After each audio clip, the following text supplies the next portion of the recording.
नमस्कार शेतकरी बांधवांनो, तुमच्यासाठी एक अतिशय महत्त्वाची आणि आनंदाची बातमी आहे. केंद्र सरकारच्या मंत्रिमंडळाने आगामी 2026 टू 2027 च्या खरीप हंगामासाठी सर्व प्रमुख 14 पिकांच्या किमान आधारभूत किमतीत म्हणजेच हमीभावामध्ये मोठी वाढ मंजूर केली आहे.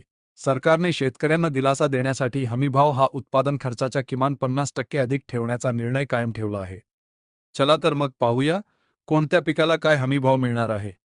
डाळींचे नवीन दर: मुंगा प्रति क्विंटल 8,780 रुपये, तुऱ्या 8,450 रुपये आणि उडदाला 8,200 रुपये हमीभाव मिळाला आहे. तेलबियांचे दर: तिळाला सर्वाधिक 10,346 रुपये, करडई म्हणजेच नायझर सीडला 10,052 रुपये, तर सूर्यफुलाला 8,343 रुपये दर जाहीर झाला आहे.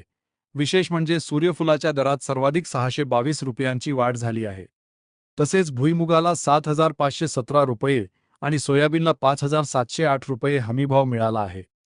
कापूस: लांब धाग्याच्या कापसाला 8,667 रुपये आणि मध्यम धाग्याच्या कापसाला 8,267 रुपये दर मिळाला आहे.